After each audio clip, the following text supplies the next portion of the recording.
Hello everyone, welcome to black mirror horror. कैसे हैं आप सब? आई होप आप सब ठीक होंगे। आज मैं आप सभी के लिए कर्ण पिशाचिनी की कहानी का आखिरी भाग लेकर आई हूँ और उम्मीद करती हूँ कि आपको ये कहानी पसंद आ रही होगी। कहानी पसंद आए तो इस वीडियो को लाइक और चैनल को सब्सक्राइब ज़रूर कीजिएगा और साथ ही बेल आइकन भी प्रेस कर ले ताकि हमारी कहानी आप तक समय से पहुँच सके। इसके साथ ही दोस्तों, मैं आप सभी से एक छोटी सी इन्फॉर्मेशन शेयर करना चाहती हूँ।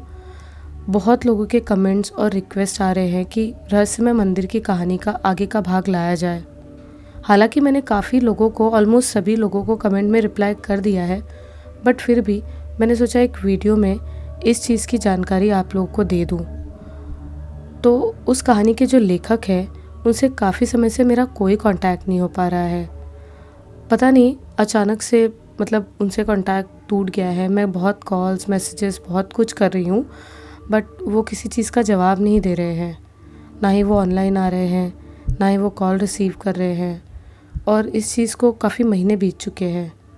तो मैं आप सभी से अभी कोई झूठा वादा नहीं कर सकती कि मैं आप सभी के लिए एक हफ़्ते बाद या बहुत जल्द वो कहानी लेकर आऊँगी। मुझे भी नहीं पता कि मैं आप सभी के लिए वो कहानी कब लेकर आ पाऊँगी भी या नहीं, क्योंकि जब तक वो सामने से उस कहानी का आगे का भाग नहीं भेजेंगे मैं कुछ नहीं कर सकती। और अभी फ़िलहाल तो उनसे 1-1.5 महीने से कोई कांटेक्ट नहीं है। तो उसके लिए मैं आप सभी से माफ़ी चाहती हूँ। वो कहानी जैसे ही मेरे पास आएगी, अगर इन फ्यूचर उनसे कांटेक्ट होता है और अगर मेरे पास वो कहानी आती है तो मैं ज़रूर आप सभी के लिए तुरंत लेकर आऊँगी। तो चलिए, अब ये थी इन्फॉर्मेशन उस कहानी के बारे में। अब सुनते हैं हमारी आज की आगे की कहानी। अब तक आपने सुना कमल के साथ कई सारी घटना हो गई। कर्ण पिशाचिनी के गुस्सा होने पर वो कमल को रोड पर ले आती है। तभी उसे तांत्रिक मिलता है जो उससे शांति कर्म करवाता है। वैसे अब तक आपने पीछे के 2 पार्ट नहीं सुने तो पहले उसे सुन ले, वरना ये कहानी आपको समझ नहीं आएगी। लिंक डिस्क्रिप्शन में है। अब आगे सुनते हैं। जैसे ही कमल तांत्रिक को देखने उसके कमरे में गया, वहां पर उस तांत्रिक का मृत शरीर पड़ा हुआ था। कमल ये देखकर काफी स्तब्ध रह गया था। उसे समझ नहीं आ रहा था आखिर कैसे उस तांत्रिक की मौत हो गई। कमल को एक पल के लिए कर्ण पिशाचिनी का ख्याल आया, लेकिन उसने तो कर्ण पिशाचिनी का शांति कर्म वाली विधि ठीक से की थी, तो ये हुआ तो हुआ कैसे? तभी कमल के दिमाग में ख्याल आया कर्ण पिशाचिनी का। आखिर ज़रूर कर्ण पिशाचिनी को इस बारे में पता होगा। इतने में वो कर्ण पिशाचिनी का आवाहन मंत्र का उच्चारण करने लगता है। कुछ ही देर में कर्ण पिशाचिनी खौफनाक मुस्कुराहट के साथ आ खड़ी होती है। कमल ने उससे सवाल किया, आखिर तांत्रिक की मौत कैसे हुई? किसने इसे मारा? कर्ण पिशाचिनी ने जवाब दिया, मैंने ही इसे मारा है। कमल ने तुरंत पूछा, लेकिन तुमने उसे मारा क्यों? क्योंकि ये मूर्ख सा तांत्रिक अपनी घटिया विधि से शांति कर्म करवाने की कोशिश कर रहा था। दे दिया उसे उसका फल। अब तेरा आगे क्या होगा ये अब कौन बताएगा साधक? अब तुझे मुझसे कौन बचाएगा? इतना कहकर ज़ोर ज़ोर से अट्टहास करने लगी वो, और देखते ही देखते कमल जिस घर में था उस घर में आग लग जाती है। कमल को उस घर को भी छोड़ना पड़ा। अब वो दोबारा रास्ते पर आ गया। कर्ण पिशाचिनी का प्रकोप इतना था कि उसे खाने तक को नसीब नहीं हो रहा था। हर रोज़ अपने किए हुए को कोसता। एक दिन कमल बैठे बैठे सोच रहा था, अगर कोई रास्ता होता इस सिद्धि को छोड़ने का तो आज ही छोड़ देता, लेकिन कर्ण पिशाचिनी की सिद्धि छोड़ने या विसर्जन करने पर कर्ण पिशाचिनी उसे जिंदा नहीं छोड़ेगी। ये सोचकर वो काफ़ी चिंतित हुए जा रहा था। कमल को रात के वक्त सपने में अघोरी अवधूतानंद दिखाई देने लगे। कभी कभी एक अजीब सी मुस्कान देकर गायब हो जाते। कमल को अघोरी की चेतावनी याद आते जा रही थी। उसने कई बार कमल को मना किया, लेकिन कमल लालच में आकर खुद को बर्बाद कर बैठा। उसे दिन के वक्त कभी कभी अवधूतानंद दिखाई पड़ते। ये शायद कमल की आंखों का धोखा भी हो सकता था। उसे अब अघोरी अवधूतानंद का ख्याल आने लगा। आखिर अब एक वही है जो उसकी मदद कर सकते हैं। कमल ने सोचा, मुझे अपने गांव जाना चाहिए, वहीं पर गुरुजी मिलेंगे। उन्होंने ही कर्ण पिशाचिनी के बारे में बताया, अब वही इसे दूर कर सकते हैं। अब कमल ने वापस गांव जाने का फैसला करके वहां से अपने गांव की तरफ निकल गया। गांव जाकर उसने सबसे पहले कर्ण पिशाचिनी सिद्धि से मुक्ति पाने के लिए विचार किया। अब एक अवधूतानंद ही हैं जो इससे उसे बचा सकते हैं। उनकी तलाश में घर से उन्हीं जंगलों की तरफ वो निकल पड़ा। कमल अघोरी अवधूतानंद को खोजने के लिए पूरे दिन जंगल में अच्छी तरह से खोजा, पर अघोरी का कोई पता ठिकाना नहीं था। उसने कई बार उस जगह पर भी देखा जहाँ वो अपनी साधना किया करता। उसने रात के वक्त भी गुप्त अंधेरे में खोजने की कोशिश की, लेकिन फिर भी नहीं मिला। कमल निराश होकर वापस घर की तरफ चल दिया। कर्ण पिशाचिनी कमल के कानों में हंसे जा रही थी। हर रात कमल को कर्ण पिशाचिनी को भोग देना पड़ता। जिस दिन भोग नहीं देता उस दिन कर्ण पिशाचिनी के प्रकोप से बच नहीं पाता था। कमल काफ़ी थक चुका था। इस सिद्धि से उसे अपनी गलती पर काफ़ी पछतावा होने लगा। रात के वक्त जब कमल गहरी नींद में सो रहा था, उस दिन उसके सपने में अघोरी अवधूतानंद प्रकट हुए और कमल से बोले, तुम मुझे ही खोज रहे हो ना बालक? कल उसी जगह पर आना जहाँ पर मैंने तुम्हें सिद्धि सिखाई थी। कमल सुबह जल्दी उठकर अवधूतानंद के दिए संकेत को पाकर उनसे मिलने के लिए निकल पड़ा। साथ में ही कर्ण पिशाचिनी भी छाया बनकर उसके पीछे पीछे चले जा रही थी। कुछ ही देर में वो जंगल में उसी जगह पर पहुंच गया। आसपास जंगल में काफ़ी सुनसान माहौल बना हुआ था। कमल ने इधर उधर अवधूतानंद को खोजने के लिए देखा। तभी कुछ दूरी पर उसे एक बरगद का पेड़ दिखाई दिया। उस पर एक जगह बहुत सारे जड़े थे। तभी कमल उसके करीब जाने लगा। उतने में कर्ण पिशाचिनी ने गुस्से से कमल के कान में बड़बड़ाते हुए कहा, मार दूंगी अगर उस ओर गया तो। कमल ने काफ़ी हिम्मत करके उसी ओर चलना शुरू कर दिया। बार बार कर्ण पिशाचिनी की हुंकार की आवाज़ सुनाई देती, पर कमल के मन में अब आशा की किरण थी। उसे अवधूतानंद ज़रूर बचा लेंगे। वो इग्नोर करके आगे चलते गया। जैसे ही वो पास जाकर देखता है तो वो जड़ें लटक रही थी, जो जड़ें नहीं बल्कि अवधूतानंद की जटाएं थी। वो अपनी जटाएं फैलाकर कोई साधना कर रहे थे। कमल अवधूतानंद को देखकर काफ़ी खुश हो गया। उन्होंने अपने शरीर पर काले रंग की राख को लगा रखा था। कमल ने गिड़गिड़ाते हुए कहा, गुरुजी, मुझे बचा लीजिए। मैंने आपके समझाने के बाद भी कर्ण पिशाचिनी की साधना की। अब आप ही मुझे बचा सकते हैं। अवधूतानंद ने अपनी लाल आंखें खोलकर जवाब दिया, चला जा यहाँ से। मैं तेरी मदद नहीं कर सकता। तूने मुझसे झूठ बोलकर कर्ण पिशाचिनी साधना की। अब भुगत इसे। तुझे मरने से अब कोई नहीं बचा सकता। कमल ने कहा, गुरुजी ऐसा मत बोलिए। आपने मुझे कर्ण पिशाचिनी की सिद्धि दी, अब आप ही बचाइए। कमल के काफ़ी गिड़गिड़ाने के बाद अघोरी मान ही जाता है। अघोरी अवधूतानंद ने कहा, कर्ण पिशाचिनी सिद्धि को इतनी आसानी से विसर्जित नहीं कर सकते। कमल ने तुरंत कहा, मैं कुछ नहीं जानता, बस मुझे कर्ण पिशाचिनी से मुक्ति दिला दीजिए गुरुजी। कुछ सोचने के बाद अघोरी ने कहा, कर्ण पिशाचिनी को केवल कर्ण पिशाच ही दूर कर सकता है। क्या? कर्ण पिशाच? ये क्या होता है? कमल ने पूछा। अवधूतानंद ने जवाब दिया, कर्ण पिशाचिनी की तरह ही होते हैं। ये कर्ण पिशाचिनी को रोकने में समर्थ होता है। कमल ने खुश होकर कहा, ठीक है गुरुजी, आपको जो करना है वो करो। वैसे इसके लिए मुझे फिर से साधना करनी पड़ेगी क्या? अवधूतानंद ने कहा, हाँ, ये केवल एक रात की ही साधना है जो सुबह होने तक पूरी हो जाएगी, और वो साधना हमें आज रात ही करनी पड़ेगी। अघोरी ने कमल को साधना से जुड़ी सारी बातें अच्छी तरह से बता दी और ये साधना 10 बजे शुरू करने को कहा, जिसमें साथ में अवधूतानंद भी रहेंगे। बस साधना में कर्ण पिशाचिनी बाधा ना उत्पन्न करे। कमल वहाँ से जा ही रहा था, तभी अवधूतानंद ने रोकते हुए बोला, रुको बालक। कमल ने पीछे पलटकर देखा। उतने में अघोरी ने कमल के हाथों पर राख लगा दी। अब कमल कोई सवाल कर पाता उससे पहले अघोरी ने कहा, जाओ, रात को आना। इधर रात हो चुकी थी। कमल रात के ठीक 10 बजे के करीब ही अवधूतानंद के पास पहुंच चुका था। उसके बताए अनुसार सब काम की चीज़ ले रखी थी, जो जो साधना विधि में काम आने वाली थी। अवधूतानंद ने जंगल में ऐसी जगह का चयन किया था जो सबसे गंदी जगह हो। वहीं पास के ज़मीन पर एक अजीब सा यंत्र बना रखा था और लाल सिंदूर से बड़ा सा घेरा बना रखा था। कमल जल्दी से वहां आकर पास में रखे आसन पर बैठ गया, जो आसन इंसान के चमड़े की थी, जो केवल कर्ण पिशाच साधना में बहुत ही ज़रूरी होती है। कुछ ही देर में अघोरी ने कमल को एक मंत्र बताया और कहा, एक बहुत ही गुप्त मंत्र है। इसका प्रयोग काफ़ी गुप्त रखा हुआ है। ये एक दिन में साधना को पूर्ण कर सकती है। कमल के मन में प्रश्न आया, वैसे गुरुजी, कर्ण पिशाचिनी की आवाज़ सुबह से मेरे कानों में सुनाई नहीं दी। कहीं वो भाग तो नहीं गई ना? अवधूतानंद ने कहा, क्योंकि तुम्हारे हाथ पर जो भस्म लगाई थी उसका असर है। लेकिन अब कुछ ही देर में वो तुम्हारे पास आएगी और तुम्हारे साथ संभोग करने को कहेगी। लेकिन तुम्हें साधना छोड़नी नहीं है। जब कर्ण पिशाच आ जाए तो उससे मदद मांगना। इधर कुछ ही देर में कर्ण पिशाच की साधना शुरू हो गई। कमल लगातार बताए मंत्रों का उच्चार करने लगता है। तभी उन मंत्रों की आवाज़ सुनकर वहाँ कर्ण पिशाचिनी आ जाती है। कर्ण पिशाचिनी इस समय काफ़ी गुस्से से भरी हुई थी। आंखें पूरी लाल और उसके बाल हवा में लहरा रहे थे। कर्ण पिशाचिनी गुस्से में बोली, तूने फिर मना करने के बाद साधना करना शुरू कर दिया। लगता है तू अब मौत के मुंह में जाकर ही मानेगा।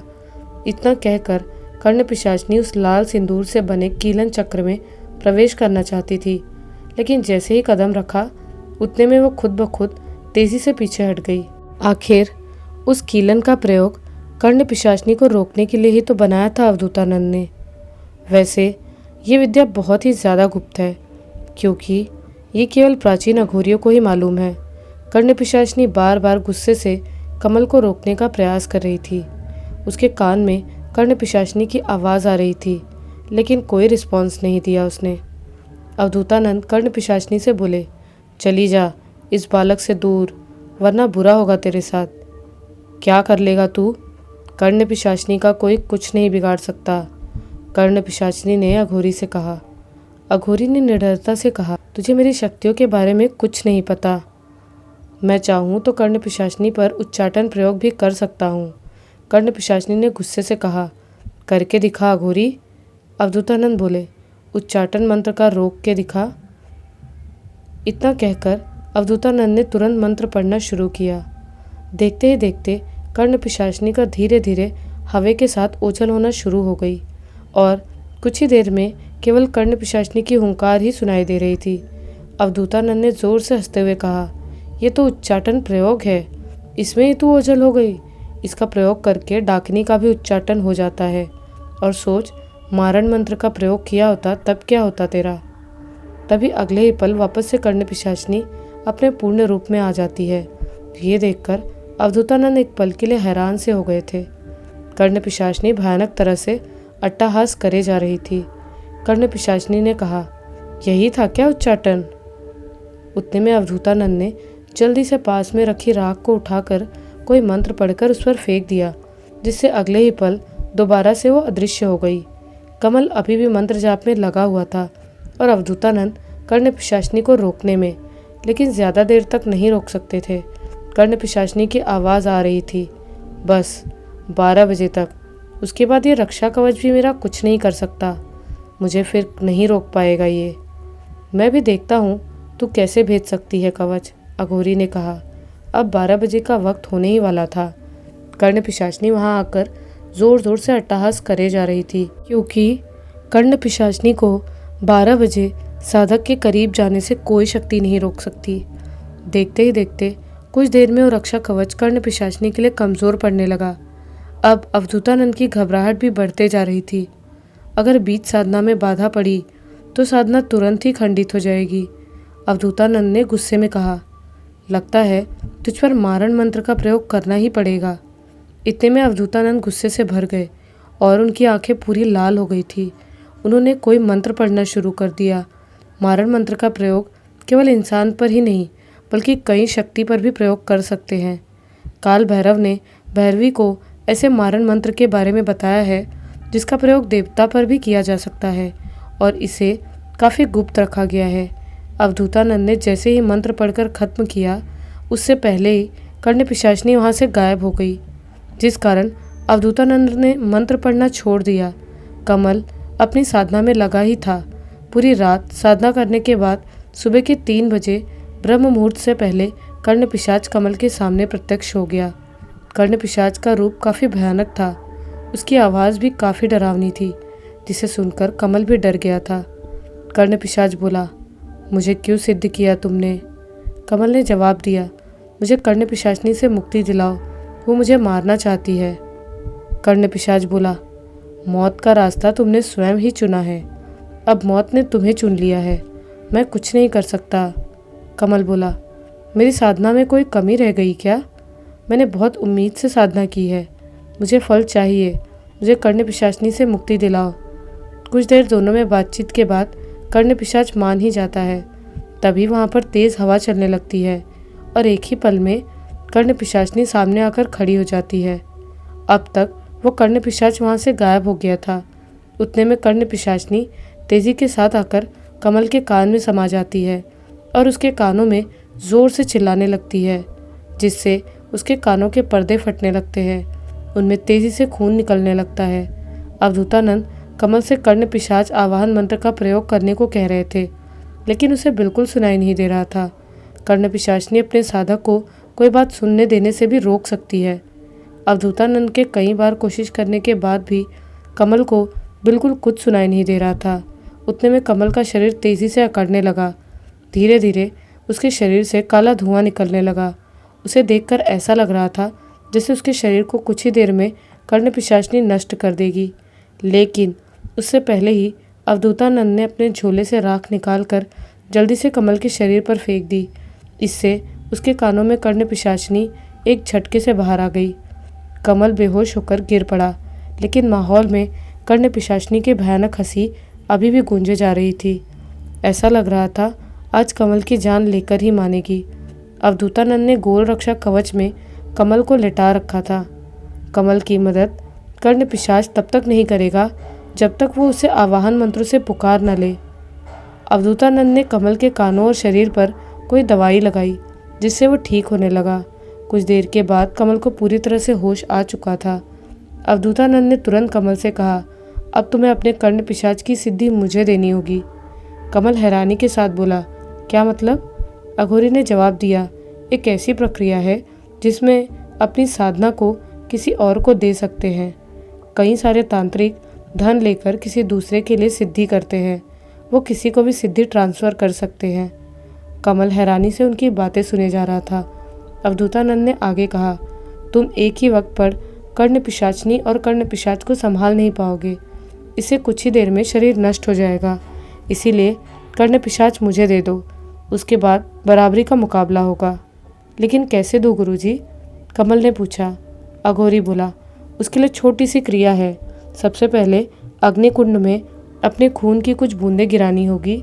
उसके बाद उसी अग्नि के 2 इंच ऊपर अपनी हथेली में जल लेकर मेरी हथेली पर देना होगा।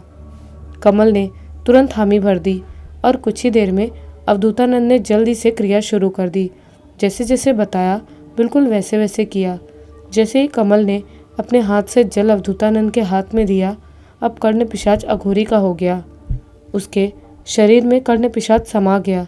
देखते ही देखते अघोरी के शरीर में काफ़ी तेज़ी से बदलाव होने लगे। उसके शरीर से लाल रंग का हल्का हल्का धुआं निकल रहा था। उनकी आंखें भी पूरी लाल रंग की हो चुकी थी। कर्ण पिशाच सिद्धि के रूप में नहीं, बल्कि शक्ति के रूप में अघोरी अवधूतानंद में समाया था। कमल अघोरी की यह हालत देख चौंकते हुए बोला, क्या हुआ गुरुजी? कर्ण पिशाच आपको कष्ट दे रहा है क्या? अघोरी ने ना में जवाब दिया और कुछ ही देर में पूरी तरह से नॉर्मल हो गए। अवधूतानंद को देखकर ऐसा लग रहा था जैसे उनका शरीर काफ़ी ताकतवर लग रहा था। इधर कुछ ही देर में सुबह हो चुकी थी। अब इंतज़ार था तो आज रात का, जब भीषण युद्ध दोनों के बीच होने वाला था। अवधूतानंद और कमल ने दोनों ने मिलकर पूरी तैयारी पहले से ही कर रखी थी। कर्ण पिशाचिनी अब तक कमल के पास इसीलिए नहीं आई थी क्योंकि अवधूतानंद ने जो राख कमल के हाथ पर लगाई थी उसका असर अभी तक था। लेकिन सुबह के वक्त जब कमल नदी में नहाने गया तो उसका असर वहीं खत्म हो गया था। तभी उस नदी में कर्ण पिशाचिनी ने कमल पर हमला कर दिया। इस वक्त कमल को बचाने के लिए अवधूतानंद भी वहाँ मौजूद नहीं थे। कर्ण पिशाचिनी ने कमल को पूरी तरह से जकड़ रखा था। धीरे धीरे उसकी सांसें भी फूलती जा रही थी। कमल खुद को बाहर निकालने की पूरी कोशिश कर रहा था। वो धीरे धीरे अपने शरीर को किनारे की तरफ ले जाने लगा। काफ़ी कोशिश के बाद कमल ने खुद को पानी से बाहर निकाल ही लिया। इस वक्त कर्ण पिशाचिनी केवल कमल के पास अप्रत्यक्ष रूप में कान के पास ही रह सकती है, क्योंकि कर्ण पिशाचनी जल्दी धूप में नहीं आती। इस कारण कमल पर ज़्यादा संकट नहीं था, केवल रात तक। आज रात के वक्त ही फैसला हो जाएगा कि कमल जिंदा रहेगा या नहीं। क्या कर्ण पिशाचनी हमेशा के लिए वापस चली जाएगी या नहीं। अब रात का वक्त हो चुका था। इस वक्त अवधूतानंद और कमल दोनों ही रक्षा कवच के अंदर खड़े थे। तभी वहाँ से थोड़ी दूर पर कर्ण पिशाचनी आकर खड़ी हो गई। वो गुस्से के साथ कमल से बोली, साधक, भोग दो मुझे, वरना अपनी और इस अघोरी की मौत के लिए तैयार हो जाओ। इतना कहकर जोर जोर से उसने हंसना शुरू कर दिया। कमल कुछ बोलता उससे पहले अघोरी अवधूतानंद बोले, लगता है कर्ण पिशाचनी को अपनी शक्ति दिखानी ही पड़ेगी, तभी तुम्हें यकीन होगा। इतना कहकर अघोरी गुस्से से भरने लगे और उनके अंदर से कर्ण पिशाच की आत्मा सामने आ गई। कर्ण पिशाचनी जोर से हंसते हुए बोली, कर्ण पिशाच, और मुझे रोकने के लिए? लगता है अघोरी तूने अपनी मौत को पहले ही निमंत्रण दे रखा है। इतने में अघोरी के शरीर में कर्ण पिशाच ने कर्ण पिशाचनी पर हमला कर दिया, लेकिन उसे वक्त कर्ण पिशाचनी वहाँ से तुरंत अदृश्य हो गई और काफ़ी अजीब सी आवाज़ में हंसे जा रही थी। उतने में काफ़ी तेज़ आंधी चलने लगी, जिससे कमल के पास का रक्षा कवच कैसे मिट गया कुछ पता ही नहीं चला। अब कर्ण पिशाचनी कमल के शरीर पर तुरंत कब्जा कर लेती है। उसका शरीर भी काफ़ी ताकतवर हो गया था। उसकी आंखें पूरे काले रंग की हो चुकी थी। कर्ण पिशाच ने कर्ण पिशाचनी पर हमला कर दिया। जैसे ही कर्ण पिशाच ने कमल के शरीर पर एक ज़ोर से लात मारी, जिससे वो कर्ण पिशाचनी को नहीं बल्कि कमल को दर्द का एहसास होने लगता है। कमल सीधा ज़मीन पर गिर पड़ा, लेकिन उसके अंदर से कर्ण पिशाचनी की हंसी गूंजे जा रही थी। तभी अवधूतानंद तेज़ी से उसके करीब आए और जैसे ही कमल को छुआ, उतने में कर्ण पिशाचनी ने एक ज़ोर से धक्का दिया, जिस कारण वो काफ़ी दूर जाकर ज़मीन पर गिर पड़े। कर्ण पिशाचनी बोली, मूर्ख अघोरी, मेरी चाल समझ ही नहीं पाया। मैंने पहले ही कहा, ये तेरे अंदर का कर्ण पिशाच मेरा कुछ नहीं कर सकता। उतने में कर्ण पिशाच वापस उठकर आने लगा। अब कर्ण पिशाचनी कमल के शरीर से बाहर आ गई थी। वहीं पर कमल ज़मीन पर गिर पड़ा, क्योंकि उसका शरीर काफ़ी कमज़ोर हो गया था। इतने में अघोरी के कर्ण पिशाच ने कर्ण पिशाचनी पर दोबारा से हमला कर दिया, लेकिन उसके हमले से कर्ण पिशाचनी आराम से बच जाती है। कर्ण पिशाच गुस्से से पूरी तरह भर चुका था। उसने अघोरी के शरीर से बाहर आकर नुकीले नाखूनों से कर्ण पिशाचनी की तरफ बढ़ा। उतने में कर्ण पिशाचनी भी तेज़ी से बढ़ी और एक ही पल में कर्ण पिशाचनी ने कर्ण पिशाच को हरा दिया। ये देखकर कमल और अवधूतानंद को अपनी आंखों पर यकीन ही नहीं हो रहा था। आखिर अघोरी ने कर्ण पिशाच को कर्ण पिशाचनी को हराने के लिए सिद्ध करवाया था, लेकिन यहाँ तो सब उल्टा ही हो गया। तभी अवधूतानंद ने जल्दी से कोई मंत्र पढ़ना शुरू किया, जिसे उस कर्ण पिशाच में वापस से हलचल शुरू हो गई। वो कुछ क्षण में उठकर वापस से खड़ा हो गया। दोनों में फिर से लड़ाई शुरू हो गई। उनमें काफ़ी देर तक ऐसे ही युद्ध होता रहा, लेकिन दोनों में से कोई भी नहीं जीत पा रहा था। अवधूतानंद भी काफ़ी परेशान हो गए थे। कमल चुपचाप ज़मीन पर बैठे ये सब नज़ारा देख रहा था। अब अघोरी अवधूतानंद को ही कुछ करना पड़ेगा, ऐसे ही वो कर्ण पिशाचनी नहीं हारने वाली। तभी अगले पल अवधूतानंद ने अपने झोले से अजीब सा लेप निकालकर अपने शरीर पर मलने लगे और कुछ ही देर के बाद अवधूतानंद ने कर्ण पिशाच को आदेश दिया, मेरे अंदर वापस आओ कर्ण पिशाच। इतने में कर्ण पिशाच वापस से अवधूतानंद के शरीर में आ गया। इस बार पहले के मुकाबले अघोरी काफ़ी शक्तिशाली लग रहा था। अघोरी कुछ कर पाता इससे पहले ही कर्ण पिशाचनी ने बिना इंतज़ार किए ही आक्रमण शुरू कर दिया। इतने में अघोरी के हाथों में एक आग से जलती हुई रस्सी आ गई। उसने जल्दी से उसी रस्सी का प्रयोग कर्ण पिशाचनी के ऊपर कर दिया। ये आग की रस्सी अघोरी की विद्या और कर्ण पिशाच की शक्ति से मिलकर बनी थी, जिसे कर्ण पिशाचनी कैद हो गई। अघोरी अवधूतानंद ने कर्ण पिशाचनी को कैद करके जल्दी से यज्ञ कुंड के सामने बैठ गए। साथ में कमल भी बैठ गया। कमल ने आश्चर्यचकित होकर पूछा, अब क्या करने वाले हो गुरुजी? अवधूतानंद ने जवाब दिया, कर्ण पिशाचनी सिद्धि का एक आखिरी उपाय बच गया। इसमें मैं मंत्रों के बल पर सिद्धि का विसर्जन करेंगे। अवधूतानंद ने कई सारी विधि करके आखिर कर्ण पिशाचनी को कमल से मुक्ति करवा ही दिया, क्योंकि कर्ण पिशाचनी को कोई मार नहीं सकता, इसलिए उसकी साधना का विसर्जन ही एकमात्र रास्ता था। कमल खुश होकर अघोरी के चरण स्पर्श करने लगा और उनसे अपनी गलती की क्षमा मांगने लगा। अघोरी ने भी उसे माफ़ कर दिया। आखिर अघोरी का कर्तव्य होता है किसी की गलती को माफ़ करना। कमल अब खुशी खुशी अपने घर की तरफ चल पड़ा। तो ये था कर्ण पिशाचनी की कहानी का आखिरी भाग। आपको ये कहानी कैसी लगी हमें कमेंट्स में ज़रूर बताइएगा। मिलती हूँ एक नए वीडियो में कुछ नई और डरावनी कहानियों के साथ। जय माँ काली।